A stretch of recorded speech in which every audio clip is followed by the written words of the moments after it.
Buenos días, noches o tardes, dependiendo cuando vean este video. El día de hoy vamos a tener la clase de criterios ergonómicos para la evaluación de interfaces humano-computadora. Bueno, esta clase está basada en el libro Ergonomic Criteria for the Evolution of Human-Computer Interfaces, la versión 2.1, y fue redactado por J.M. Christian Bastien y Dominique L. Scapin. La integración de factores humanos como desarrollo de herramientas y métodos para la evaluación de las interfaces humano-computadora fueron como las principales razones por las cuales se desarrolló este compendio de criterios. Estos criterios, pues a base de estudio, pruebas y el tiempo, llegaron a ser un punto pues clave en la parte de las interfaces de una computadora o de un sistema o aplicación. Y bueno, con casi a prueba y error e investigando, pues se consolidó este libro que consta de 8 capítulos. Cada uno tiene uno o más criterios ergonómicos. Y bueno, en este compendio se muestra como una base establecida con la cual uno, como desarrollador de sistemas, aplicaciones, puede construir o puede llegar a realizar buenas interfaces. Entonces, bueno, antes que nada, ¿qué es una interfaz y una interfaz de usuario? Entonces, la interfaz es lo que ocurre entre dos caras. Interface, bueno, obviamente viene del inglés, interface, que es lo que ocurre entre dos caras, y en español, interface se traduce como interfaz.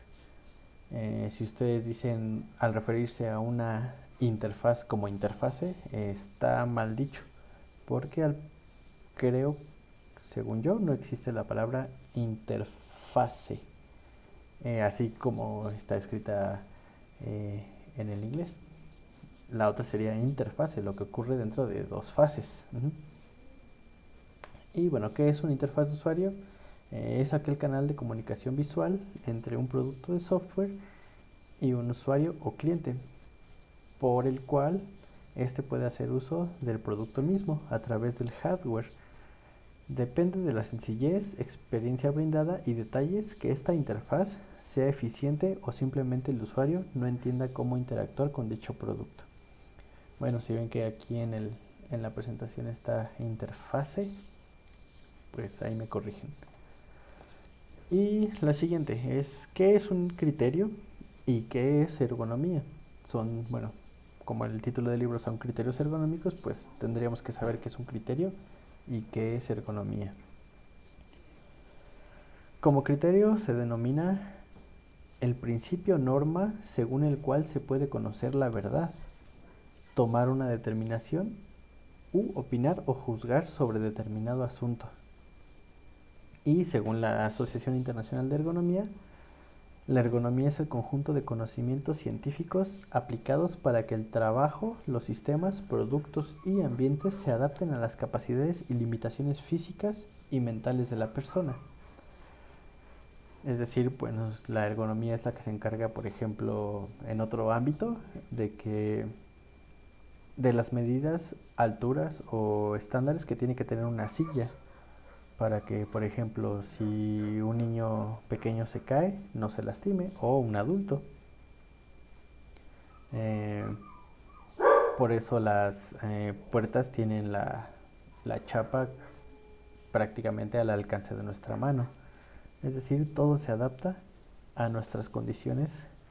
Y bueno, si alguien tiene otro tipo de capacidades, pues se adapta el ambiente para que esa persona pueda,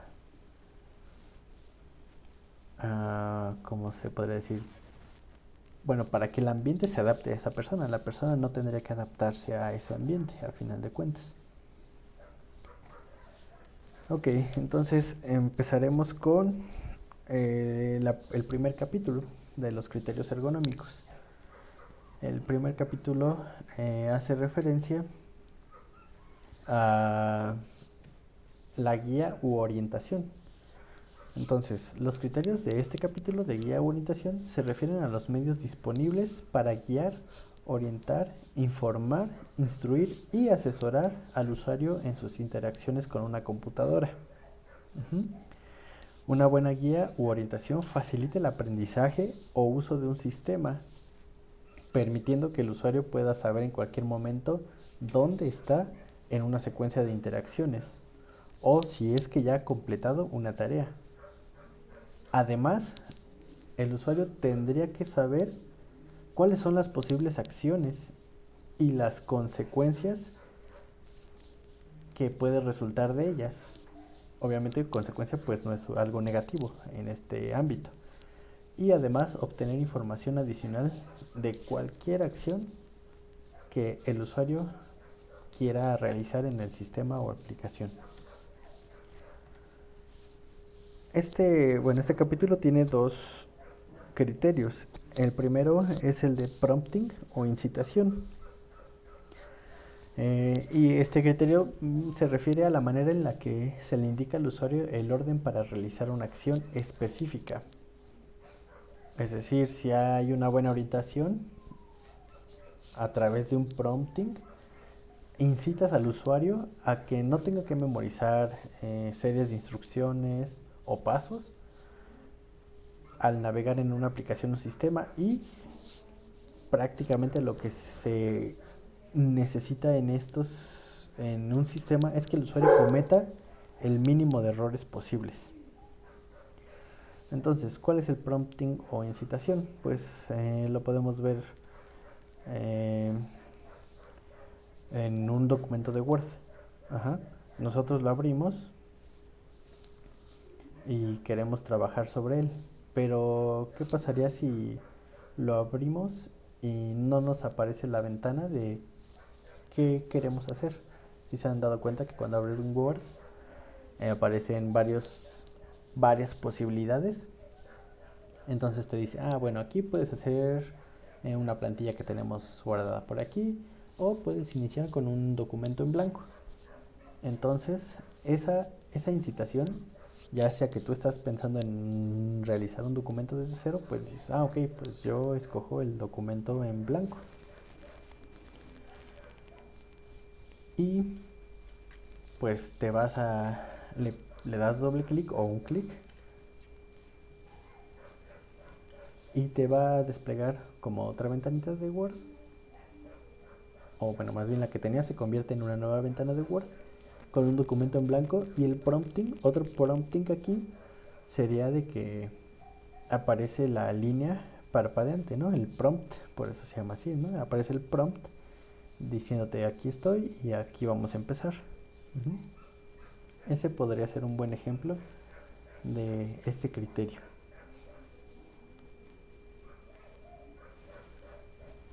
Ok. El criterio número 2 del capítulo 1 es el agrupamiento o distinción. Bueno, este criterio se divide en dos subcriterios, pero bueno, ahorita los veremos. El criterio de agrupamiento tiene que ver con la organización visual de los elementos que se están mostrando y la relación con otros elementos. Y este criterio está subdividido en dos criterios.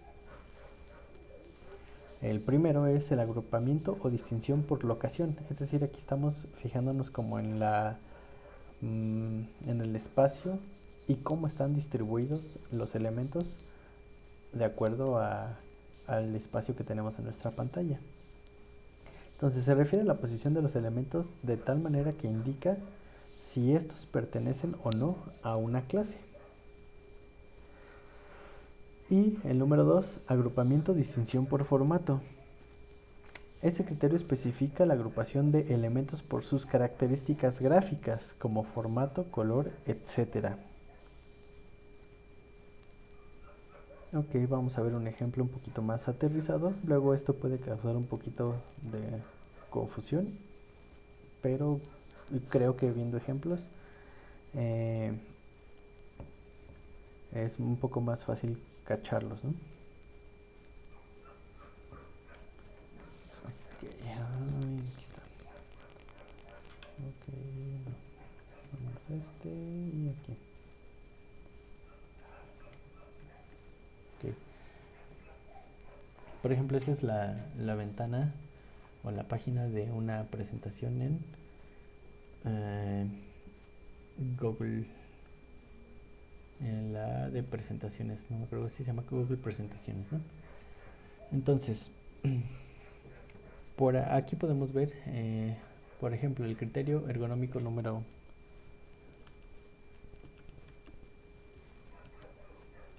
1, que es el de agrupamiento, decisión por locación. Ajá, se refiere a la posición de los elementos de tal manera que indican si estos pertenecen o no a una clase. Entonces, aquí podemos ver que está dividido esta vista de esta. ¿Y cómo sabemos que esto pertenece a una misma clase? ¿Qué pasa si yo pongo el de imprimir aquí arriba, al lado de help? Pues como es una acción mínima o una acción más directa. Si yo pongo print, pues me va a imprimir o me va a desplegar la ventana de cómo quiero imprimir. Tal vez este imprimir pueda pertenecer a alguno de estos elementos.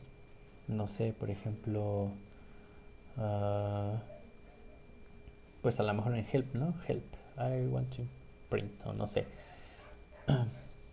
Entonces, estos elementos están agrupados en una locación que te permite decir, ok, file, pues pertenece a la locación de estos elementos porque yo quiero ver cómo es el archivo o qué puedo hacer con el archivo, cómo editar el archivo, lo que acabo de hacer en el archivo, ver el archivo o insertar cosas en mi archivo. En cambio, pues aquí es como un poco con acciones más específicas. Y obviamente pues aquí si yo selecciono una imagen, puedo subirla, puedo sacarla. Me está preguntando de dónde quiero introducir imágenes específicas a un archivo. Por eso esto está dividido con esta línea. Está dividiendo en dos grupos. Y tal vez aquí nosotros podemos ver otro, ¿no? Aunque no esté todo esto, ok, más bien todo esto esté en el mismo cajón, por así decirlo. Esto, a través de ese espacio blanco, pues se puede distinguir de esta parte, de lo que es, que dice Document Editors can see your view story for this file. Aquí ver los comentarios, presentar tu presentación o compartir. Y bueno, tu sesión iniciada en el Drive. Muy bien, ahora, ¿cuál era la otra? La de agrupamiento o distinción por formato. Pues esa también se podría ver hoy fácilmente aquí, ¿no? Esta es una agrupación por formato, porque aquí estoy viendo todas las slides o todas las diapositivas de mi presentación. Y bueno, pues aquí se distingue por formato y además los colores, pues en este caso como yo escogí los mismos, pues se ve agrupado. Y bueno, aquí puedo verlos de otra manera.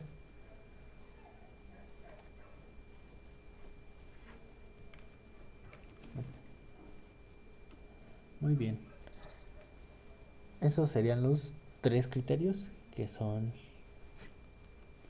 el de prompting o incitación, y el de agrupamiento o distinción por locación y agrupamiento o distinción por formato. Me faltó el tercero, pensé que solo eran dos aquí. El 1.3 es la retroalimentación inmediata. Este también es muy importante. Esto es, creo que, bueno, no sé, es el que me gusta más de este capítulo. Es el criterio que indica las respuestas del sistema hacia las acciones del usuario. Una respuesta rápida por parte del sistema debería ser dada con información en la transacción solicitada y su resultado. La calidad y rapidez en la retroalimentación son factores importantes para establecer una confianza y satisfacción del usuario. Es decir, si yo quiero hacer una acción y el sistema no me da respuesta, entonces, ¿qué pasa? Pues yo me confundo, yo creo que cometí un error o no me da la suficiente confianza para seguir haciendo las acciones que yo quiero hacer, porque no sé si en realidad las está haciendo.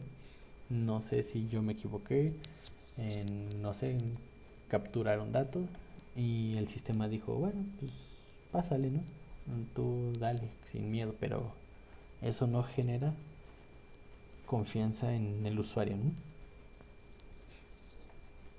Por ejemplo, cuando vamos, por eso en sus sistemas, pues se pide que si van a eliminar un usuario, al apretar el botón eliminar, te pregunte, ¿seguro que lo quieres eliminar? Ok, aceptar. Le das a aceptar a esa confirmación y te aparece un mensaje, has eliminado al usuario F.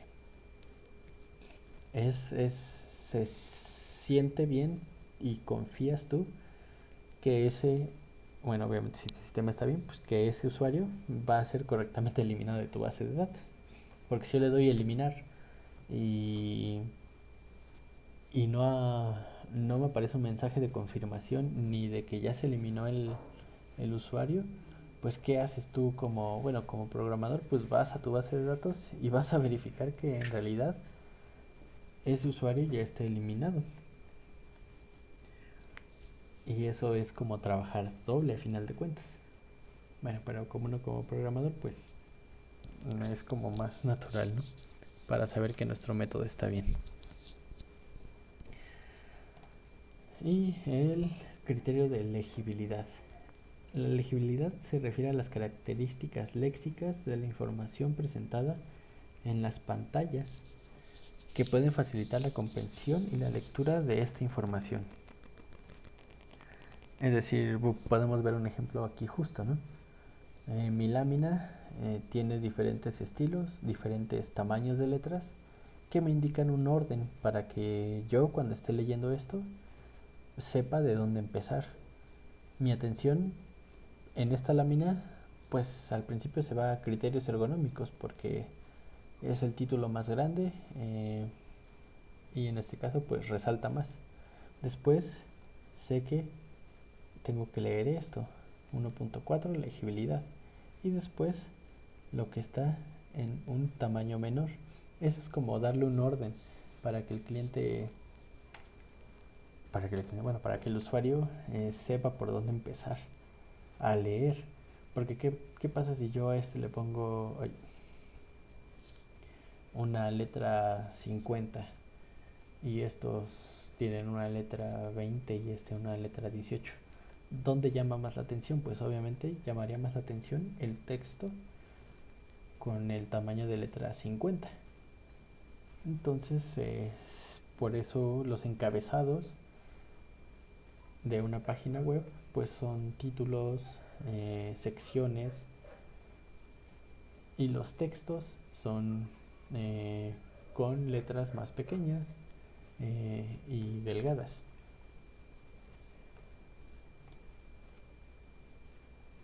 Ok, aquí creo que es el 2.2, ¿no? Según yo. Carga de trabajo. Criterios ergonómicos 2, aquí ve el 2. Workload. Aquí es otro capítulo, sería el capítulo 2. Y estos criterios de carga de trabajo se refieren a todos los elementos que tienen un rol en toda la interfaz en pro de reducir la carga perceptual cognitiva del usuario. Y obviamente entre más elementos, entre más cosas tenga que hacer el usuario en una sola interfaz, hay más posibilidad de que el usuario cometa un error. Y además que tenga muchos más distractores y información que no tiene que ver ahí o ah, que se puede distribuir en más interfaces. Entonces, entre, por así decirlo, entre menos elementos hay en una página o cosas que hacer, es mejor para el usuario. Y bueno, vamos a ver estos criterios que parten que tienen parte en este capítulo. El 2.1 es brevedad. Y, ok, se dice que corresponde al objetivo de limitar la lectura y la entrada de carga de trabajo y el número de acciones para cumplir un objetivo. Y bueno, este criterio de brevedad está dividido en dos criterios. El 2.11, que es concisión, corresponde a la carga perceptual y cognitiva de las entradas y salidas individuales. Es decir, entre más pequeña sea la entrada, menor será la posibilidad de cometer un error. Y el número 2.1.2, de acciones mínimas. Se refiere al número de acciones necesarias para alcanzar un logro, como completar una tarea. Si hay muchas acciones que necesita hacer este usuario y complejas, para alcanzar un objetivo existe mayor posibilidad de que se cometa un error. Ok, entonces vamos a ver ejemplos de estos dos criterios.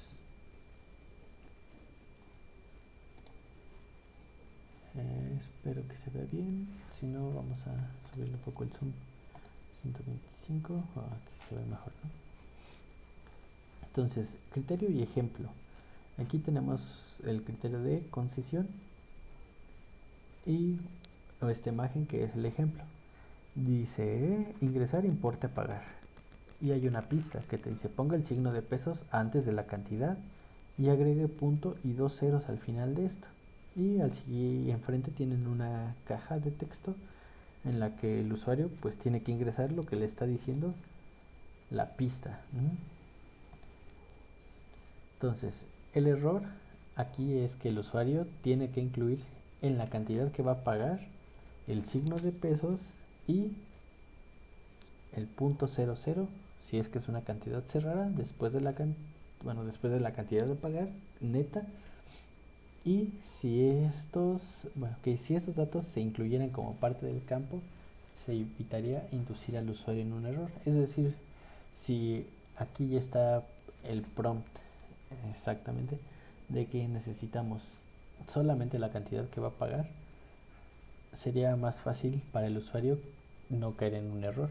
Porque como sé que después del signo de pesos no va un espacio, o yo se lo pongo y ya me marca error porque le puse el espacio entre el signo de pesos y la cantidad.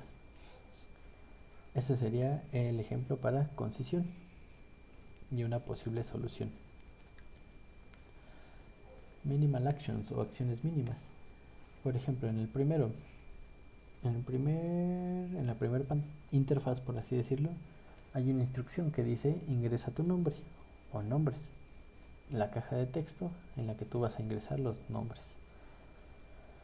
Y después de que yo ingrese el nombre y quise hacer otra acción después, me aparece un mensaje que dice muy bien, gracias.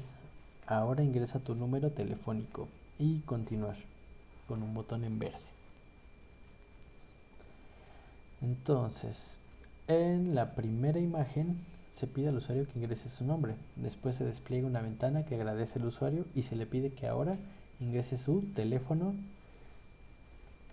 y un botón para ir a esa acción que dice continuar en verde. La solución propuesta para este ejemplo sería agregar en la primera interfaz el número telefónico y los demás datos que son importantes para realizar la acción solicitada por el cliente y no desplegar mensajes de confirmación sino hasta que se hayan introducido todos los datos o campos que sean necesarios para realizar una acción. No sé, tal vez aquí era registrarse en una aplicación para comida, ¿no? De comida a domicilio, pues necesitas ingresar tu nombre, tus datos telefónicos, tus datos de dirección, correo electrónico, etcétera, y datos bancarios. Entonces, ¿por qué mejor en una sola interfaz colocas todos esos datos que solicitas para que se registre el usuario? Muy bien.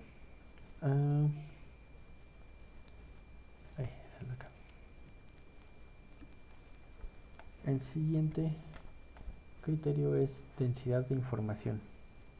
El criterio menciona que los elementos deben de estar siempre y cuando sean indispensables para que el usuario complete o alcance un objetivo. Si un elemento tiene información no relacionada con la tarea, este debe ser eliminado. Debe de haber un equilibrio en la densidad de información, es decir, la carga en la memoria del usuario debe ser la mínima posible. Esto es prácticamente tener lo necesario en tu interfaz para que el usuario cumpla con esa tarea. Nada más, ni más ni menos. Y acá tenemos otro ejemplo. Aquí dice: ingrese datos de la tarjeta para realizar el pago. Número de tarjeta, una pista y un campo para meter una tarjeta. Supongo que es el código que tienen atrás las tarjetas. Nombre del tarjetaviente, dirección del tarjetaviente, nombre del padre del tarjetaviente y dirección del padre del tarjetaviente. Entonces aquí al principio nos están diciendo que queremos datos de la tarjeta para realizar un pago. La interfase, aquí ya me equivoqué, ¿verdad? Aquí es la interfaz. Pide información no necesaria para realizar un pago común. Perdón. Yo me siento en la 1. Es que luego me confundo con la P y el acento. Para realizar un pago común y corriente en línea, pidiendo información del padre del tarjetaviente. Pues digo, aquí en este caso la información innecesaria sería pues el nombre del tarjetaviente, del padre del tarjetaviente y la dirección del padre del tarjetaviente. Por lo general, siempre cuando uno registra una tarjeta, te pide solamente tus datos, ¿no? O precisamente el dueño de la tarjeta. Su dirección, nombres, número de tarjeta y código. Entonces, aquí la solución de la interfaz debe poseer solo la información relevante para realizar el pago en línea, que es lo que mencionamos hace unos segundos. Muy bien. Y bueno, antes de seguir, este libro, este compendio de criterios ergonómicos, posee 8 capítulos. Y son alrededor de creo que son como 18 criterios ergonómicos. Entonces lo dividí en dos para ver una parte esta primera clase y la próxima semana sería la segunda parte. Y bueno, ok. Este sería el último capítulo de la clase 1, que es el capítulo de control explícito. Los criterios de control explícito se refieren a que el usuario sea quien posee el control de las acciones que realizará. Este capítulo se divide en dos criterios. Acción explícita del usuario se refiere a la relación entre el procesamiento del sistema y las acciones del usuario, en la cual la computadora solo procesa las acciones que solicita el usuario y cuando las solicita. Es decir, el sistema no puede estar haciendo otros procesos que el usuario ni siquiera le pidió cuando el usuario está haciendo otra acción.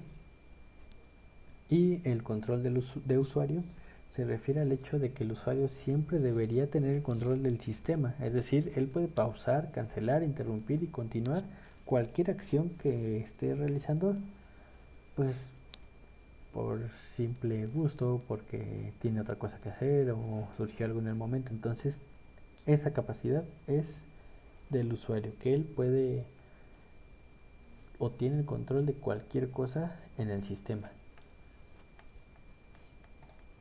Ok, vamos a ver los ejemplos de este capítulo. Vamos a darle un poco de zoom. A ver si se ve un poco más. Perfecto. Ok. Bueno, es Explicit User Actions. Este es un ejemplo y vemos una pantalla donde yo estaba leyendo el libro de los criterios ergonómicos y quise tomar un screenshot. Según yo, en Windows, si tú le das Imprint Paint, perdón, es print page, ¿no? O ya no me acuerdo. Imprint en español, creo. Sí, ¿no? Bueno, le damos la clásica tecla para sacar un screenshot a nuestra pantalla, una captura de pantalla, y en Windows no sabes qué pasó. O sea, tú le das el botón y no aparece nada. Entonces ahí hay un error, ¿no? Porque no te está diciendo si lo que tú querías hacer se hizo. Entonces en Linux, si yo le doy imprimir pantalla, aparece se da como un flashazo y bueno, y aparece esta ventanita que dice guardar captura. Entonces tú le puedes cambiar el nombre, decirle la carpeta donde la quieres, si la quieres copiar en el portapapeles o guardar. Entonces tú tienes como una acción más explícita de lo que tú querías realizar. Entonces la solución dice, bueno, de este ejemplo era: la imagen puesta propone la solución al tener un programa especial para tomar fotos de captura y preguntar al usuario si está satisfecho con la captura que acaba de realizar.